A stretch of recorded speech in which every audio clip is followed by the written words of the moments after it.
All right, so a lot of people have been asking me about this process of my coaching and what I do. So what I do is I help people turn their pain and trauma and regret, fears, insecurities, all of that into personal power, into profit, and into professional endeavors. And here's a process. I'm going to show this to you, and I want you to say this for later. All right, so here's how it works. This is you with your pain, trauma, regret, hurt, loss, fear, and insecurities.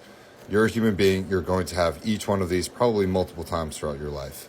This culminates into a loss of energy, okay? And when you have a loss of energy, you have a loss of self.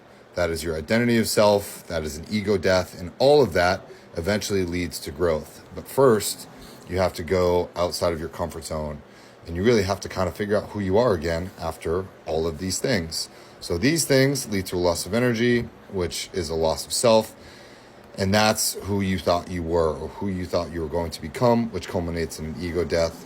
Boom. Outside of your comfort zone. Here we go. Finally, we get to understanding of self. This happens when you spend time by yourself. You get to know yourself and you take on the lessons from all of the above. You develop those into protocols, boundaries, and non-negotiables. This is what I help people do primarily pretty early on in our sessions. Eventually, what happens is we turn these things into your personal power.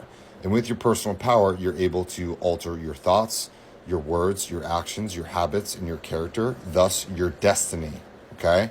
This is your morning routine, your nighttime routine, and the little things and the big things that you do each and every single day. This is where you develop your personal power. That also leads you outside of your comfort zone because now you have new routines, new habits, new friend groups, new places, new jobs, all of this stuff, which helps you forge a new identity of self.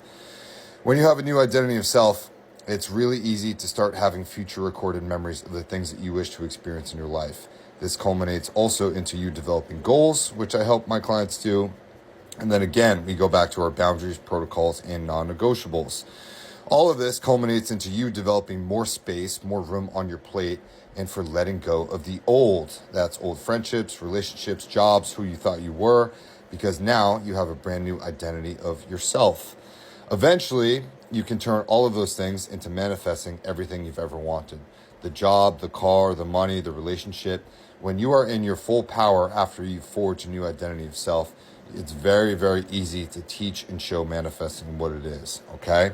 So feel free to screenshot this if you want. This is just a little diagram that I drew up because this is essentially what I do very early on in all of my sessions for all of my clients. And if you are a current client, you can probably attest to the fact that we've talked about a lot of these things, okay? Let me know if you guys have questions. I'm happy to help. I love talking about this stuff. I've done it myself a bunch of different times. It's not that hard, but it is scary and it takes a lot of work and consistency. Give me a shout out, send me a message, or go and book a call, and I'll see you guys for more.